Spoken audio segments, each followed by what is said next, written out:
ఇది రెడీ చేయడానికి కారణం ఏంటిదంటే ఇప్పుడు పేద విద్యార్థులు వాళ్ళు చదువుకోవడానికి కొంత సదుపాయాలు ఉండవు, సరైన బుక్స్ ఉండవు. అదే ఇది మాకు తయారయ్యడానికి 900 పడ్డది. 900లా పేద విద్యార్థులకి అట్లా పంపించచ్చు. అదే మొత్తం సిస్టమ్ కావాలంటే 2000లో అట్లా సెట్ చేయొచ్చు. అందరికీ వందే మాత్రం. నా పేరు దామరాభిరావు.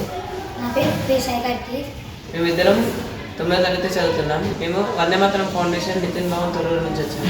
మేము ఈరోజు ప్రజెంట్ చేసేది ఏంటంటే సిపిఐ, అంటే మేము తయారు చేసిన సిపిఐని మానిటర్కి కనెక్ట్ చేసి అది ఎలా వర్క్ అవుతుందో చూపించబోతుంది. ఇందులో మెయిన్గా యూజ్ చేసింది ఏంటిదంటే రాస్బెర్రీ పై 3 ఏంటిదంటే మన సిస్టమ్కి మదర్ బోర్డ్ లాంటిది. అంటే ఇదే మొత్తం ఓవరాల్ సిస్టమ్ని కంట్రోల్ చేస్తుంది, మానిటర్నైనా కీబోర్డ్నైనా మౌస్నైనా. దీనివల్ల ఏమవుతుందంటే ఇది ఇచ్చే కమాండ్ బట్టి output devices input devices active అవుతాయి. దీనికి కూల్ చేయడానికి ఇది కూలింగ్ ఫ్యాన్, అంటే బ్రష్లెస్ మోటార్స్ అంటారు వీటిని. ఇది ఏం చేస్తుంది అంటే ఈ మదర్ బోర్డు హీట్ ఎక్కినప్పుడు హీట్ని అంతా బయటికి లాగేస్తుంది. అండ్ నెక్స్ట్ స్పీకర్స్ ఉపయోగించాం, ఎందుకంటే దీని నుంచి అవుట్పుట్ స్పీకర్స్ రావడానికి, దాని నుంచి సౌండ్ బయటికి రావడానికి దీనికి స్పీకర్స్ ఉపయోగించాం. దీని మొత్తం కాస్ట్ వచ్చేసి మాకు తయారయ్యడానికి పడ్డ కాస్ట్ అప్రాక్సిమేట్లీ 900 పడ్డది.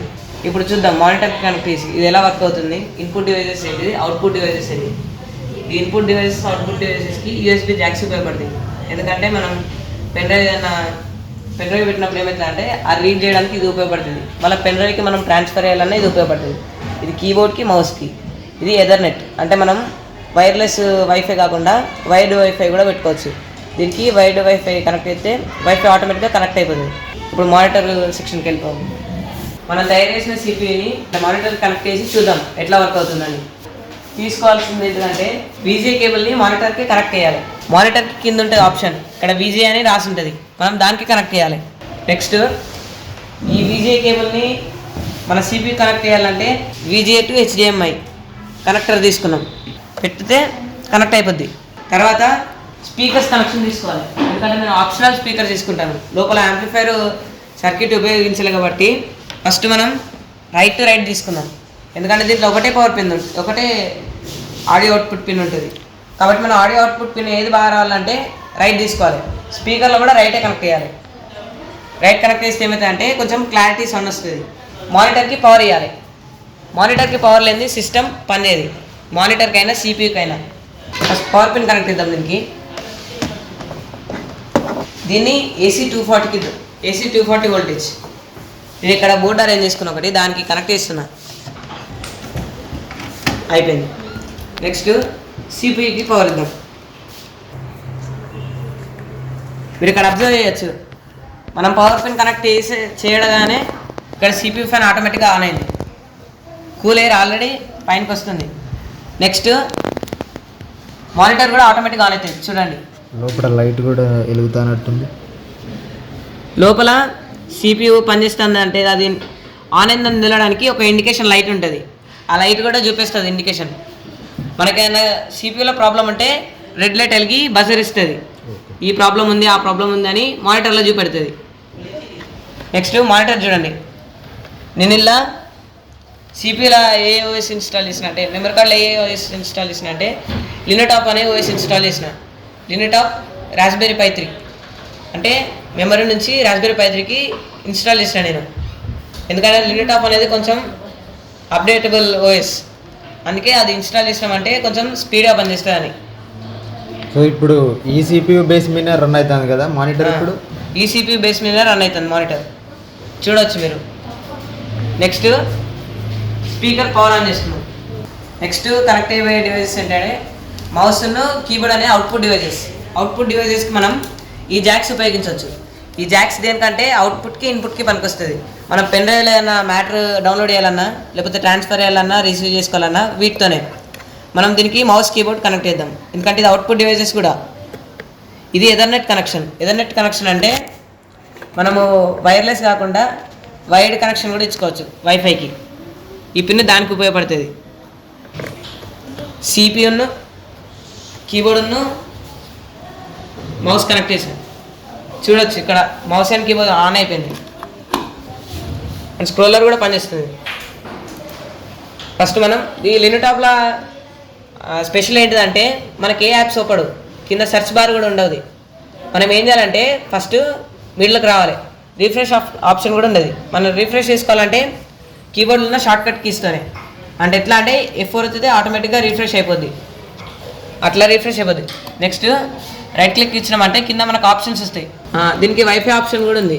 పక్కనది ఏంటంటే పవర్ కంట్రోలర్ దేనికంటే ఇప్పుడు దీంట్లో ఏదైనా ప్రాబ్లం వచ్చిందనుకో ఇది బ్లింక్ అవుతుంది. బ్లింక్ అయినప్పుడు మనం చూసుకోవచ్చు దీంట్లో ఏ ప్రాబ్లం ఉందని. నెక్స్ట్ మనం మిడిల్లోకి వచ్చి రైట్ క్లిక్ ఇవ్వగానే కొన్ని ఆప్షన్స్ వస్తాయి మనకి. ఆప్షన్స్లో ప్రాపర్టీస్ అంటేనేమో సెట్టింగ్స్, అప్లికేషన్స్లో పోతే ఇవన్నీ వస్తాయి చూడండి. అప్లికేషన్స్ పోతే ఇవన్నీ వస్తాయి. ఎప్పుడైనా లాగౌట్ క్లిక్ చేయొద్దు. లాగౌట్ క్లిక్ చేస్తే ఏమవుతుందంటే ఓఎస్ అనేది అన్ఇన్స్టాల్ అయిపోద్ది. అప్పుడు మన సిస్టమ్ అనేది వర్క్ కాదు. అంటే ఓఎస్ లాగిన్కు మెయిల్ ఐడి యూజ్ చేశారా? ఏమి యూజ్ చేశారు? మెయిల్ ఐడి కాకుండా మనం వేరే ఆప్షన్ కూడా పెట్టుకోవచ్చు. ఎందుకంటే మనం మైనర్ కాబట్టి మైనర్స్కి వేరే ఆప్షన్ ఉంటుంది, మేజర్స్కి వేరే ఆప్షన్ ఉంటుంది. మేజర్స్ అన్నప్పుడైతే ఈమెయిల్ ఆప్షన్ ఉపయోగించాలి. మైనర్ కాబట్టి డైరెక్ట్ ఇన్స్టాల్ అయిపోద్ది. ఓకే, నేమ్ డీటెయిల్స్ ఇస్తే సరిపోద్ది. నెక్స్ట్ ఏంటంటే మనం రైట్ క్లిక్ ఇవ్వగానే అప్లికేషన్స్ ఉంటాయి. అప్లికేషన్స్ రాగానే ఫస్ట్ ఓఎస్ గురించి ఉంటుంది. కైసోక్ ప్లేయర్ అని ఉంటుంది. ఇది లిన్టాప్ ఓఎస్ కాబట్టి లిన్టాపే బాగా వర్క్ అవుతుంది. నెక్స్ట్ మనం ఎప్పుడన్నా స్లీప్లో పెట్టాలన్నా లేకపోతే మనం ఏదైనా వర్క్ చేసుకున్నప్పుడు ఈ మోడ్ ఆన్ చేసి పెడితే ఆటోమేటిక్గా టైం చూపెడుతుంది. నెక్స్ట్ ఇంటర్నెట్ విషయానికి వద్దాం. అప్లికేషన్లో పోయి ఇంటర్నెట్ క్లిక్ చేయగానే పక్కకు క్రోమియం వెబ్ బ్రౌజర్ అని ఉంటుంది. దాని మీద క్లిక్ చేయగానే మన క్రోమ్ ఆటోమేటిక్గా ఓపెన్ అవుతుంది. అప్పుడు మనం సెర్చ్ చేసుకోవచ్చు. ఇక్కడ ఏదైనా యూట్యూబ్ ఓపెన్ అయిపోయింది. ఇప్పుడు మనం ఏదంటే అది సెర్చ్ బార్లో సెర్చ్ చేసుకోవాలి. ఫస్ట్ ఏదైనా ప్రాజెక్ట్స్ అయినా దేనికైనా ఉపయోగించుకోవచ్చు. ఇది ఎక్కువ దేనికంటే పేదవాళ్ళు ఉంటారు కదా ఇంట్లో, వాళ్ళకి ఉపయోగపడుతుంది. వాళ్ళకి ఏంటంటే సిస్టమ్ కొనేంత డబ్బులు ఉండవు వాళ్ళ కాడ. ఇట్లా అంటే ఒక 900కి సెల్ చేసినాం అనుకోండి ఆటోమేటిక్ అయిపోద్ది. మనం దీన్ని ఇంకో ఆప్షన్లు కూడా ఉపయోగించవచ్చు. దీంట్లో డిస్ప్లే అండ్ కెమెరా ఆప్షన్స్ ఉంటాయి. మనం డైరెక్ట్ డిస్ప్లే కనెక్ట్ అయితే దీనికే ఇన్బిల్ట్ డిస్ప్లే పెట్టుకోవచ్చు. ఇన్బిల్ట్ డిస్ప్లే పెట్టినప్పుడు ఏమవుతుందంటే ఈ మానిటర్తో పని ఉండదు. ఈ కీబోర్డ్తో అంటే మనం వైర్లెస్ పెట్టుకోవచ్చు. అప్పుడు వైర్లెస్ పెట్టుకొని ఆటోమేటిక్గా యూజ్ చేసుకోవచ్చు. లేకపోతే టచ్ స్క్రీన్తో కూడా ఉపయోగించవచ్చు. ఇక్కడ మనము ఏదో ఒక టైప్ వేద్దాం. ఇది కొంచెం అప్డేటబుల్ ఓఎస్ కాబట్టి కంట్రోల్ చేయడానికి కొంచెం కష్టమవుతుంది. విండోస్ 10 లేకపోతే సపోర్టింగ్ టు 11. అంటే దీన్ని స్పీడ్ పెంచుకోవడానికి ఇంకేమన్నా ఓఎస్ మనం ర్యామ్ ఎక్స్టెండ్ చేసుకోవడం వల్ల స్పీడ్ పెంచుకోవచ్చా? పెంచుకోవచ్చు. ఎట్లా అంటే ఇక్కడ కొన్ని అన్లాక్ పిన్స్ ఉంటాయి. అన్లాక్ పిన్స్కి మనం ర్యామ్ అంటే ఒక 4 వైర్స్ ఉంటాయి. ఇక్కడ ఈ 4 వైర్స్ ఏంటంటే ర్యామ్కి పెట్టినప్పుడు ఎక్స్టర్నల్ స్టోరేజ్ ఆప్షన్ ఉంటుంది. అప్పుడు ఏంటిదంటే మనం ఎంత అంటే దాన్ని మనం పెట్టుకునే స్టోరేజ్ బట్టి అది కంట్రోల్ అయిపోద్ది. మనం ఎంత స్టోరేజ్ అంటే అంత స్టోరేజ్. వీళ్ళు ఉపయోగించింది ఏంటంటే 8 GB స్టోరేజే ఉంది ఇలా. ఓకే, వీడియో కూడా ప్లే అవుతుంది. సౌండ్ పెంచుకున్నప్పుడు సౌండ్ కూడా పెంచాడు. అతని జీవితం మొత్తం మీద ఒక్క విమర్శ కూడా లేని మనిషి ఆయన. సౌండ్ చూడొచ్చు ఎంత క్లారిటీగా వస్తుందా. ఇప్పటి వరకు ఎంతో మంది రాష్ట్రపతులు ఉన్నారు, కానీ అబ్దుల్ కలాం అంతగా మన మనసుకు దగ్గరైన వ్యక్తి మరొకరు లేరు. పేద కుటుంబంలో పుట్టిన కలాం దేశ ప్రథమ పౌరుడిగా ఎలా ఎదిగాడు? ఒక గొప్ప నాయకుడిగా, శాస్త్రవేత్తగా, భక్తగా దేశానికి సేవలందించిన కలాం గురించి రామేశ్వరం రాష్ట్రపతి పదవి వరకు సాగిన ఆయన జీవితం గురించి ఈ వీడియోలో అండ్ చిన్న బేస్ ని ప్రొడ్యూస్ చేసేది.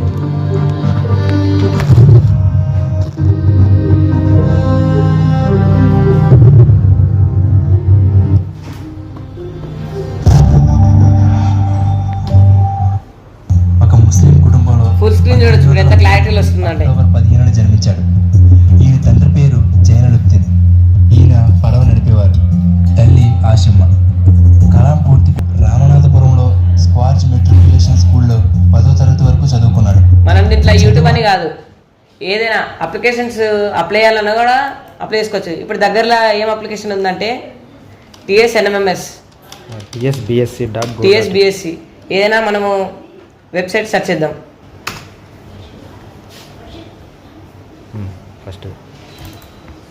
ఫస్ట్ వెబ్సైట్ ఇలా చూసుకోవచ్చు మీరు. NMMS అప్లికేషన్స్ సో దీని ద్వారా అప్లికేషన్స్ కూడా పెట్టుకోవచ్చు. అప్లికేషన్స్ కూడా పెట్టుకోవచ్చు. నెక్స్ట్ సో దీంట్లో స్కానర్ కూడా ఎక్స్టెండ్ చేసుకోవచ్చు సార్. మన ఆప్షన్స్ ఉంటాయి. ఆప్షన్స్ ఉంటాయి. మనం ఎట్లా అంటే ఇప్పుడు ఎట్లకి ఇవ్వగానే ఇక్కడ ఉంటుంది ప్రింట్. ఏదైనా స్కాన్ చేయాలన్నా లేకపోతే ప్రింట్ చేయాలన్నా మనము ఎప్పుడైనా క్రోమ్ ఓపెన్ చేసినప్పుడు నార్మల్ విండోస్ లాగానే పనిచేస్తుంది ఇది. ఇప్పుడు చూద్దాం, పోయిన ఇయర్ ఎగ్జామినేషన్ రిజల్ట్స్ చూద్దాం.